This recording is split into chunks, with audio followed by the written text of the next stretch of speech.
آقا از در خونه اومدم بیرون، صدای خیلی شدید درون داره میاد. این هواپیماهای جنگی. بذار ایناش ببینید خیلی زیاد بودن. من دیدم 3 تا 4 تا کنار هم داشتن میرفتن. ایشالله که خیره و برای جنگ نیستن اینا، فقط مثلا در حد مانور دادنن. چون هوا خیلی صافه امروز، خیلی به شدت آفتابیه و ابری نیست. یعنی شاید دارن تمرین میکنن، نمیدونم، ولی یه استرسی میده به آدم صداش. خیلی وقتی نزدیک زمینم خیلی بلند است، داشت ترسناکه یکم.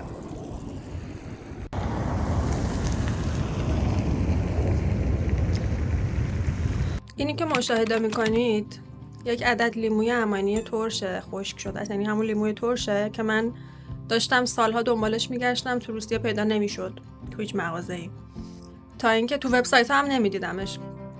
ژنیا لومی، اسمش لومیه. پرشن لایمون.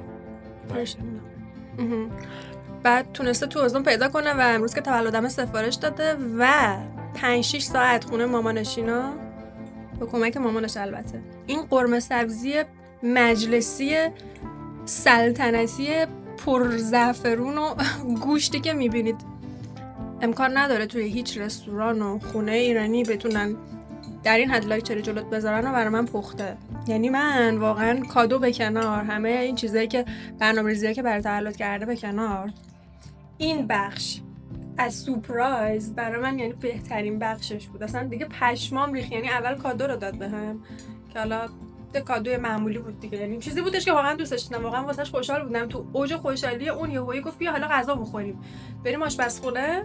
اومدم تو آشپزخونه، یه دفعه‌ای با این صحنه روبرو شدم. بذار قابلمه رو نشونتون بدم. یه قابلمه گونده با مامانش، میگه خودم درست کردم، ولی مامانش میگه مثل اینکه اونم کمکش کرده. برای من قرمه سبزی درست کرده دیگه. چی میخوام من دیگه تو این زندگی؟ باورم نمیشه. خیلی بهترین چیزی بودش که توی این موقعیت که انقدر هوس کرده بودم مدت. بعد تو شهر ما پیدا نمیشه اصلا سوپر ایرانی که کلا تو روسیه نیست، هیچ مغازه‌ای که ایرانی باشه.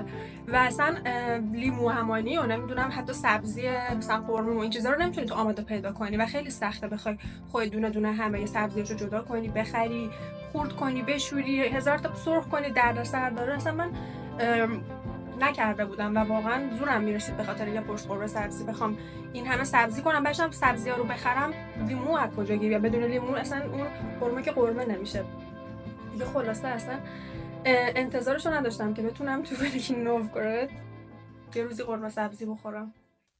خب من تصمیم گرفتم برای روز تولدم یه سری کارهای خاص انجام بدم، به جای اینکه فقط یک جشن ساده و کیک و بادکنک و اینا باشه. تصمیم گرفتیم با ژنیا بیایم یه کارگاه سفالگری که یه فنجون یا یه ماگ بر خودمون درست کنیم و پیش دستی زیرش البته.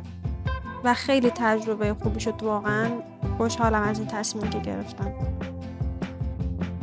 اینجا انقدر چیزای خوشگل و بامزه گذاشته بودن که از قبل خودشون آماده کرده بودن که خیلی هاشم میتونستی تو بخری. کلی ایده به ذهنم میومد که دلم میخواست همه اونا رو درستشون کنم، ولی خب ما فقط برای درست کردن یک فنجون اومده بودیم. اینجا که اومدیم اسمش مدرسه سفالگری کولاکا بود و خیلی بزرگ بود. اتاقهای مختلف داشت. گروهی که یعنی کلاسی که ما اومده بودیم 5 نفر بودیم با استادمون که واقعا خیلی ریزه‌کاری داشت. من فکر نمی‌کردم در این حد دیگه بخواد پیچیده بشه، ولی خیلی هم سخت نبود. بالاخره کار رو در آوردیم با کمک‌های استادمون. و تنها باگی که این قضیه داشت و من خیلی ناامید شدم این بودش که همین الان یعنی که تو میری یاد میگیری بهت نمیدن اون چیزی که درست کردی آماده نیست. یعنی باید 1 ماه حداقل صبر کنی تا خشک بشه اون گل، خودشو بگیره و خب رنگش میکنن، رنگی که خودت انتخاب میکنی و بعد از 1 ماه میتونی بری تازه تحویل بگیریش. از اونجایی که من عاشق رنگ‌آمیزی و کلا کار کردن با رنگم از بچگی یعنی همینطوری بودم، خیلی حالم گرفته شد یه جورایی میشه گفت، چون دوست داشتم بیشتر یه چیزی رو رنگ کنم تا اینکه یه چیزی رو از بیس بخوام بسازم با اون همه مشقت و سختی. ولی حالا اشکالی نداره دیگه، اینم تجربه بدی نبود. کلاسای دیگر رو که میدیدم چون از پنجره به هم دید داشت و میتونستی ببینی که دارن چی کار میکنن. تو سنهای مختلف بودن آدما، بچه تر بودن، سن بالاتر بودن، ولی خب مثلا تو هر کلاسشان کار متفاوت میکردن. یه سری جاها میدیدم که فقط دارن رنگ میکنن، یه چیزی که آماده است از قبل و فقط دارن رنگش میکنن. بسته به این داره که تو چه کلاسی بخوای برداری و دقیقاً چه کاری رو بخوای انجام بدی، که هزینه هاش هم متفاوته و میتونی نسبت به چیزی که دوست داری بیایی. ولی خب من اینو نمیدونستم، یعنی جفتمون نمیدونستیم. Pink and this, this colors. This. For example, pink can be outside, inside this one, and this one for plate.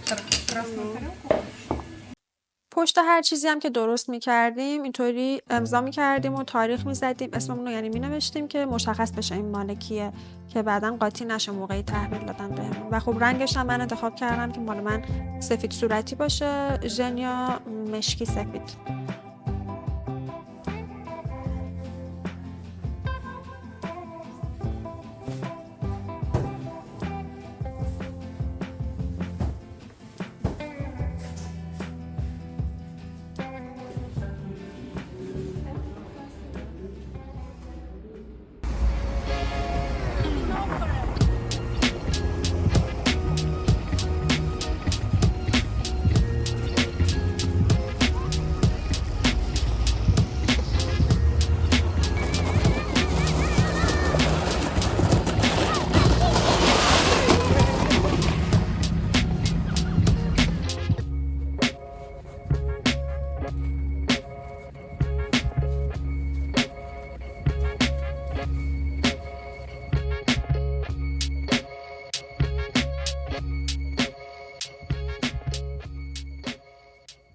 خب بچه‌ها، من تصمیم گرفتم که بیام یه توضیح بدم راجع به دیروز. الان فردای تولدمه و دیروز خب خیلی برنامه‌های مختلف بود، ولی یکی از باحال‌تریناش که برنامه ریزی کرده بودیم که شب انجامش بدیم یه اتاق فراری بودش که اسکیپ روم، در واقع همون اسکیپ رومی که تو ایران هم داریم. من دلم می‌خواست یه بار خارج از ایرانم تجربه کنم. بعد مخصوصا هم این که ترسناک بود خیلی بیشتر دلم می‌خواست برم، با اینکه خیلی هم به شدت آدم ترسوییم، حتی از قبلم ترسوتر شدم احساس می‌کنم، ولی گفتم حالا یه هیجانیه دیگه، یه بار تجربه کنیم. بعد جنیام تا الان نرفته بود اصلا اسکیپ روم، فکر کنم رفته بود، شاید ترسناکش رو ژانر ترسناکش رو نرفته بود، ولی در کل چون اونم تجربه نداشت گفتم باید یه بار بری، چون این آدمایی که داشت میشه من از فیلمای ترسی اصلا تحت تاثیر قرار نمیگیرم و نمیترسم و خیلی شجاعم و اینا.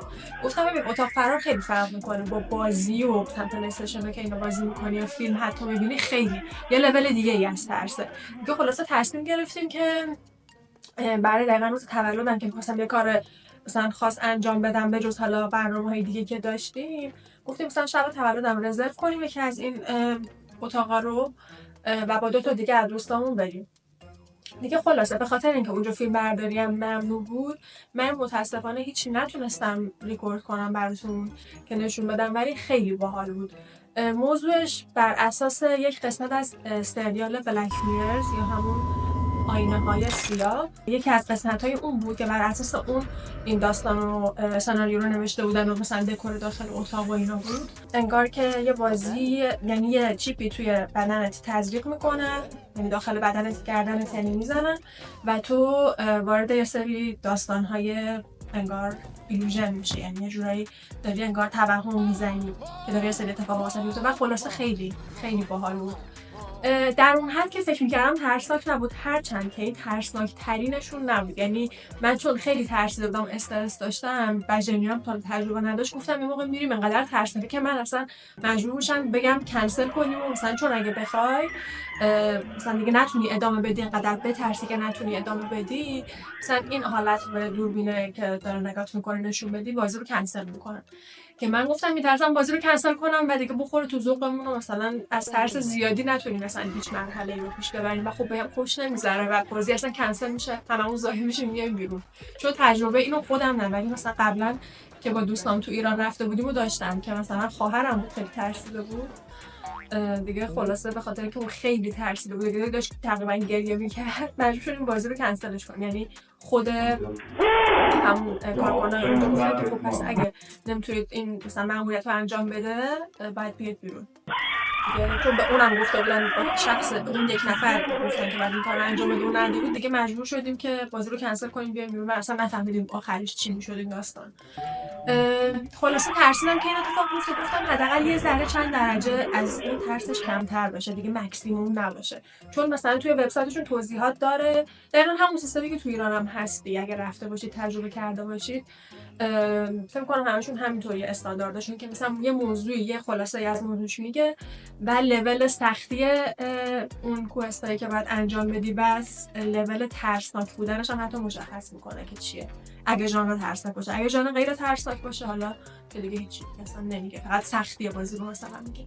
یا مثلا اگه مثلا اکترهای زنده داشته باشن، یعنی بازیگر داشته باشن که عروسک نیستن آدمن و مثلا حتی میگه مثلا تاچ داره یا نداره، یعنی اون بازیگرا میتونن به تو هیچ یعنی لمست کنن یا حتی برخوردی باید داشته باشن یا نه که تو آمادگی خیلی چیزا رو داشته باشی و ریاکشن بد نشون ندید که بخوای صدمه بزنی به لوازم داخل اونجا یا حتی به خود اکترها و بازیگرا بخوای لگد بزنی، موش بزنی، مثلا درگیر بشی، چون همه اینا جریمه داره و حتما هر کدوم اینا رو یعنی نقض کنین قوانین رو بازی رو کنسل میکنن. و خلاصه که دیگه ما رفتیم این قسمتشو و خب این چیزی هم که رفتیم با اینکه خیلی خوب بود، بچه‌ها همه خیلی دوست داشتن، جمعیت خوشش اومده بود، به نظر من جای بهتر شدن داشت و خیلی کوتاه بود تایمش. یعنی من فکر می‌کردم 2-3 ساعت حداقل باشه ولی مثلا پرش فکر می‌کنم 1 ساعت، کمتر از حتی 1 ساعت طول کشید که ما تو اتاق بودیم و خیلی جای کوچیکی بود و اصلا اونجوری که فکر می‌کردم ترسناک نبود. من بخش بزرگی از اون استرس و دلهره‌ای که داشتم همش به خاطر این بودش که من با اینکه گفته بودیم تلفنی بهشون موقعی که رزرو می‌کردیم که یه نفر بینمون هست یعنی من که زبان نمی‌فهمه یعنی روسی متوجه نمیشه، این آیا موردی داره، یعنی مثلا ممکنه من به مشکل بخورم اونجا نتونم یه کاری بکنم مثلا به خاطر اینکه زبانش رو نمی‌فهمم یا نه چطوریه. که بعد دیگه به پیشنهاد خودشون گفتن این بازی رو اگه بیاید نه مثلا مشکلی نیست، ولی یه سری از بازی‌ها هستن که بر اساس اینه که تو متوجه داستان بشی و بتونی یه سری مسائل رو مثلا سوالا رو حل کنی و اینا، که ولی این اینطوری نیستش. مثلا تو میتونی حتی اون مسائل رو حل کنی، اون چیزایی که کدایی که باید پیدا کنی و درا رو وا کنی و اینا دیگه. خلاصه با این که میدونستن بازم مثلا خیلی جاها من استرس داشتم، مثلا موقعی که ترسناک میشد یه چیزی اونجا بود تاریک بود که مثلا میخواست ما رو بترسونه، یه وقتایی یه حرفایی میزدش، مثلا اون شخص داشت یه چیزی میگفت انگار یه داستانی میگفت یا به یه موضوعی داشت اشاره میکرد که خب من اصلا با اون صدای ترسناکی که داشت خودش در میآورد اصلا نمیفهمیدم، حتی حدسم نمیتونستم بزنم که داستان چیه. بعد خب درست جنی هم کنار من بود و میتونست ترجمه کنه ولی در لحظه خیلی سریع که نمیتونه این کارو بکنه وقتی اونم تو استرس. میدونید چی میگم؟ یه طوری بودش که من بیشتر استرسم سر این بودش که چون حتی زبان هم نمیفهمیم نمیتونم حتی به یارو التماس کنم که آقا من نمیدونم تو چی میگی، منو نکش، فقط بگو من چی میخوای.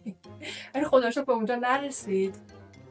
خیلی خوش گذشت، خیلی خندیدیم و من واقعا یه سری ریاکشن‌های خیلی شاید خیلی چجوری بگم اخلاقی از خودم نشون ندادم، یه جایی که میترسیدم و یه سری حرفای زشت میزدم بهشون که تو رو خدا دست از سرم بردارید، به انگلیسی البته، با دست و پا شکسته همون 4 تا کلمه که روسی هم میدونستم سعی می‌کردم باهاشون ارتباط برقرار کنم که فقط یعنی من دور شید، ولم کنید، منو نکشید، تو رو خدا، خواهش و التماس و اینا. ولی اوکی بود. حالا من خیلی تعریف نمی‌کنم داستانو چون اسپویل نباید بکنی، به هر حال وقتی گفتن ویدیو و عکس نمیشه گرفت به خاطر اینکه خب نمیخوان داستان لو بره یه جوری دیگه. خلاصه خیلی خوب بود و حتما اگر تا حالا تجربه چیز نداشتین و به نظرم باید یه بار تو زندگیتون به تجربه این اتاق فراری، مخصوصا ترسناک. یعنی ترسناک اصلا یه جور دیگه ای حال میده، چون من غیر ترسناکش هم رفتم که مثلا یه جایی بوده که مثلا ما باید بریم یه بانکی و مثلا دزدی کنیم، مثلا ما دزدیم، یا مثلا یه جایی بوده که مثلا ما زندانیم باید از تو زندان فرار کنیم، یا مثلا یه سازمان جاسوسی باید بریم به عنوان جاسوس مثلا یه سری مدارک و اینا رو مثلا پیدا کنیم و یه سری مسائل رو حل کنیم، مثلا اینطوری بوده. خیلی ترسناک نبوده ولی انقدری که ترسناک به آدم اون آدرنالین رو ترشح میکنه تو بدن آدم و اونقدر اون هیجان رو میده اصلا با بقیه قابل مقایسه نیستش به هیچ عنوان.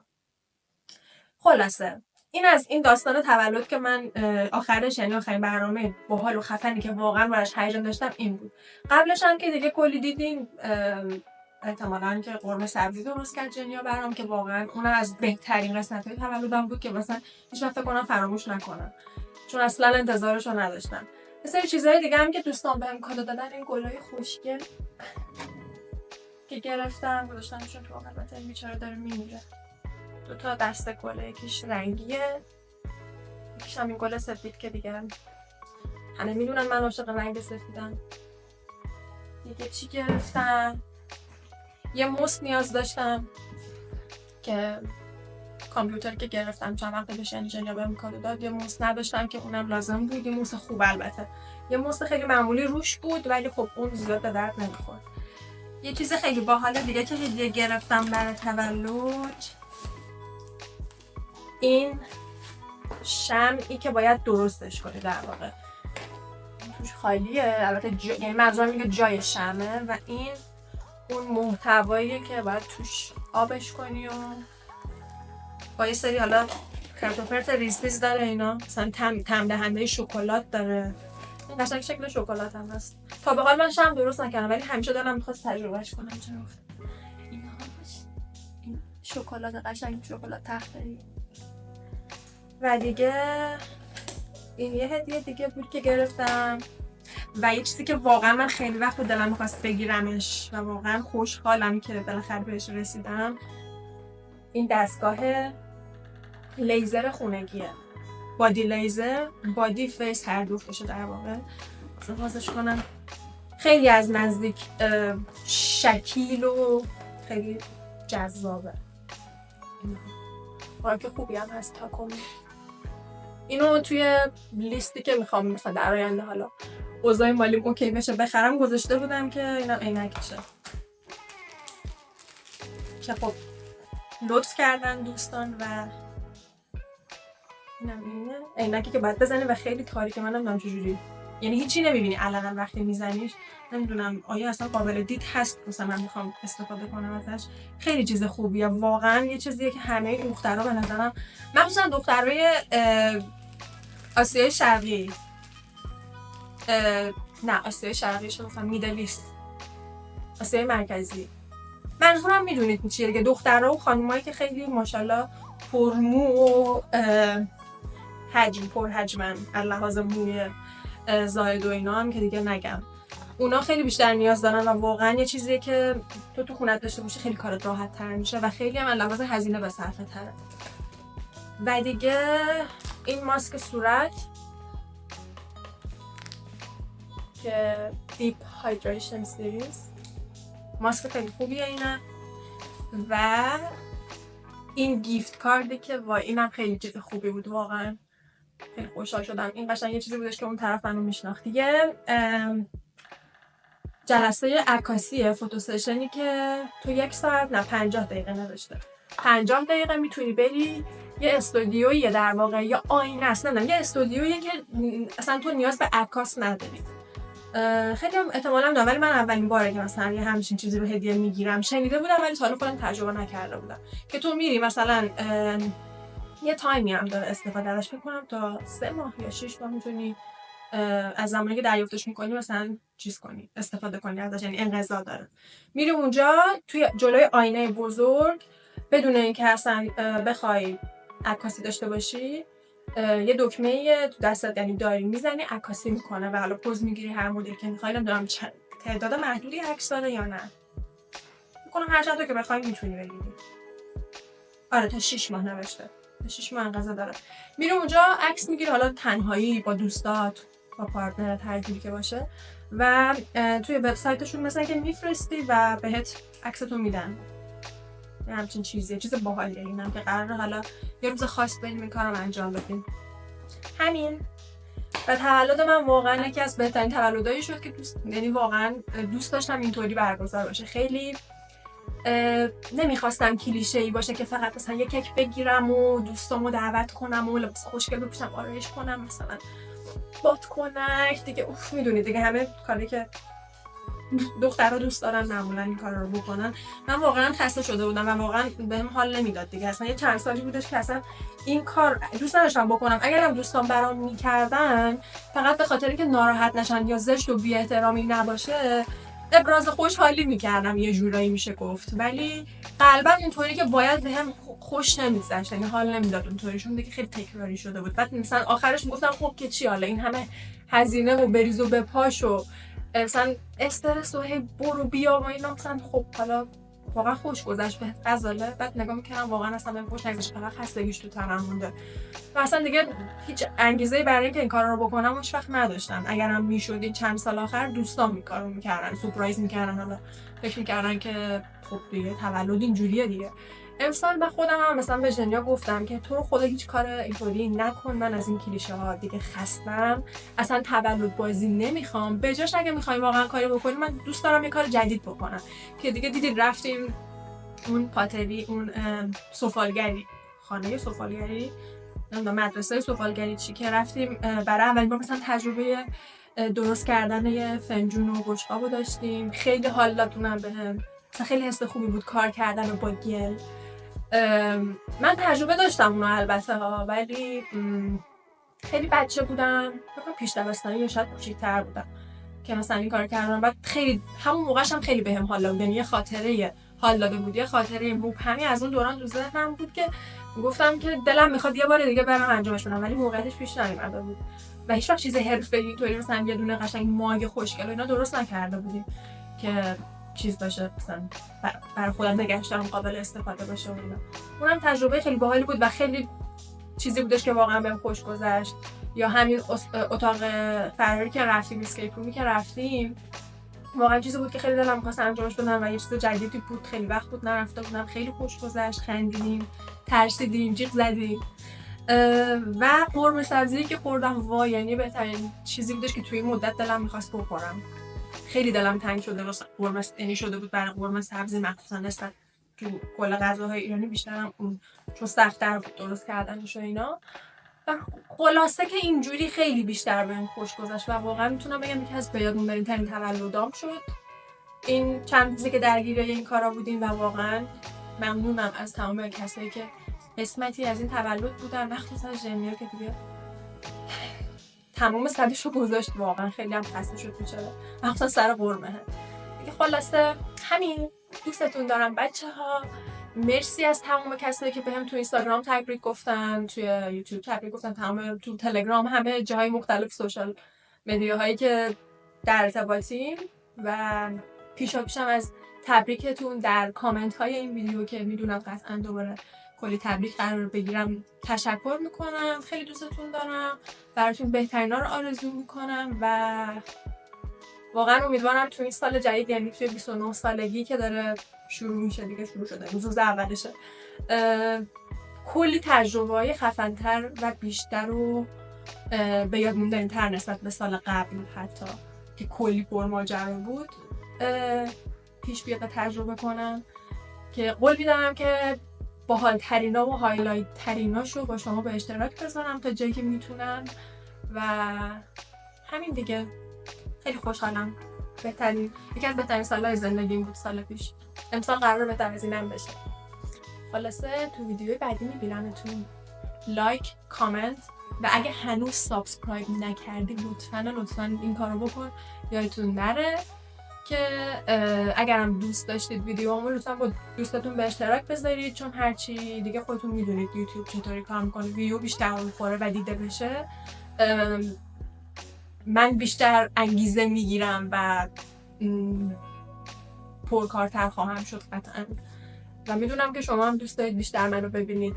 دوستتون دارم، فعلا خدا حافظ.